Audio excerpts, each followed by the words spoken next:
Nah, pemirsa, perang antara Israel dengan Lebanon ini masih terus terjadi ya. Keselamatan warga negara Indonesia harus menjadi prioritas agar tidak menjadi korban. Betul, Naila. Tapi pertanyaan berikutnya adalah bagaimana sebenarnya upaya yang akan dilakukan untuk bisa menjamin keselamatan WNI di Lebanon? Ya. Kita terhubung dengan pengamat Timur Tengah Hasibullah Satrawi. Selamat siang, Mas Hasibullah. Selamat siang, Mas.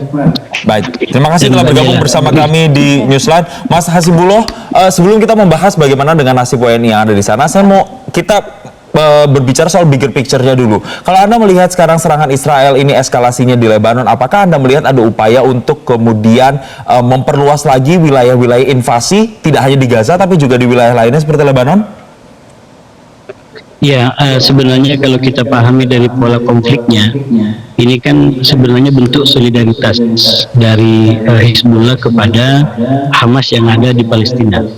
Nah, kalau kita memahami konteks seperti itu, maka selama persoalan Hamas di Palestina belum selesai, maka sebenarnya ada kemungkinan adanya perluasan wilayah konflik kepada pihak-pihak yang lain, terutama yang selama ini berada dalam satu fraksi dengan Hamas, yaitu yang selalu kita sebut sebagai fraksi poros perlawanan, yaitu ada Hizbullah di Lebanon, ada kelompok milisi di Irak, ada Houthi di Yaman, dan mungkin kekuatan utamanya adalah Iran.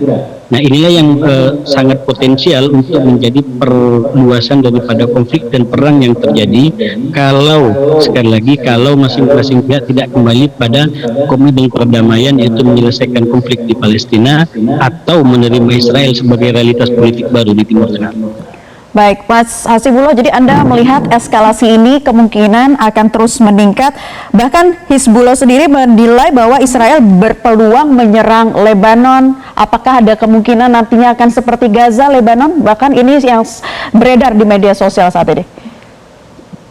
Ya, kalau kita lihat daripada aktor-aktor konflik yang terjadi di Lebanon berbeda dengan katakanlah aktor-aktor dan pihak-pihak yang terjadi di Palestina. Saya selalu sampaikan memang Hamas dan Hizbullah sama-sama kelompok perlawanan di kedua negara, tapi Lebanon berbeda dengan Palestina karena ada faksi-faksi yang katakanlah yang berseberangan, yang berbeda haluan.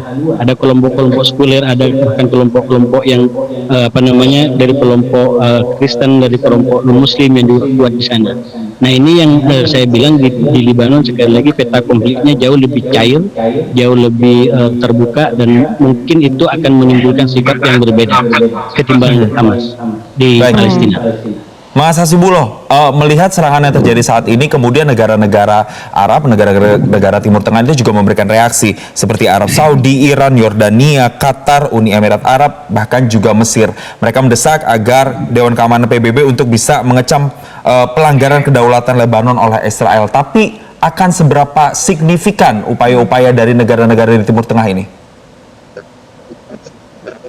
Saya terus terang dengan terus melebar dan konflik tambah lama memberikan kritik kepada para mediator, baik itu Amerika ataupun negara-negara Timur Tengah. Karena kenapa? Dilakukan oleh para mediator selama ini tidak dihormati oleh lawan ataupun kawannya sendiri. Siapa itu? Bagi Amerika kawannya tidak lain adalah Netanyahu, Israel, tapi selama ini mereka juga nggak menghormati. Lawannya adalah Hamas. Terbaliknya bagi Qatar dan Mesir, mungkin lawannya adalah Israel, sementara kawannya adalah Hamas, toh juga sama-sama tidak dihargai.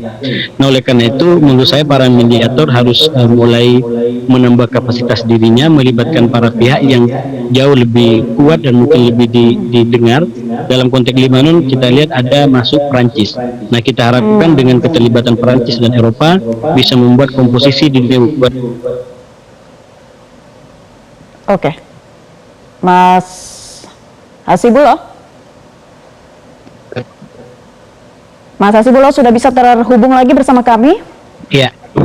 Baik, tadi Anda mengatakan bahwa harus ada keterlibatan mediator lain begitu ya. Tapi kalau kita lihat kemarin sudah dilakukan rapat Dewan Keamanan PBB, sejauh mana nantinya PBB bisa mengambil peran dalam hal untuk gencatan senjata dari Israel ke Lebanon? Ya, saya rasa ini adalah momentum yang bagus ya, karena sekarang ketika perang ini terjadi bersamaan dengan katakanlah berkumpulnya para pemimpin dunia di PBB, dan ini adalah momentum persis seperti yang disampaikan oleh Ibu Menlu. Menurut saya dunia harus bersikap tegas, jangan perang justru dijadikan sebagai kenormalan baru, karena ini menjadi petaka bagi kita semua.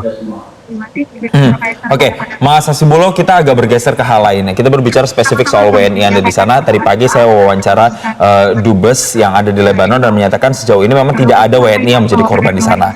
Tapi upaya untuk evakuasi juga dilakukan dan ini sudah memasuki gelombang keempat. Anda melihat apakah upaya evakuasi nantinya bisa berpeluang lancar? WNI kita juga bisa dipulangkan ke Indonesia atau seperti apa? Ya, sebenarnya kalau evakuasi sejauh yang kita ikutin kan sudah berjalan. Bahkan menurut sumber daripada kedubes kita di Lebanon, ini sudah memasuki tahap ketiga. Nah, ini tinggal kita meyakinkan warga kita untuk lebih mengambil opsi evakuasi sekarang mumpung masih dimungkinkan, daripada hari-hari mendatang yang kita nggak tahu apakah akan menjadi lebih baik atau lebih buruk. Jadi kita utamakan, kita ajak para warga negara kita untuk lebih mengutamakan evakuasi sekarang daripada menunggu hari-hari ke depan yang tidak ada kepastian. Baik, nanti kita tunggu akan selengkapnya seperti apa untuk penanganan para WNI di sana. Semoga para WNI mau untuk segera dievakuasi ya, karena ini mengingat takutnya akan ada eskalasi yang lebih besar lagi. Terima kasih untuk pemaparannya Bapak Hasibulo Satrawi selaku pengamat Timur Tengah sudah bergabung di kesempatan Newsline kali ini. Ya. Jelajahi cara baru mendapatkan informasi. Download Metro TV Extend sekarang.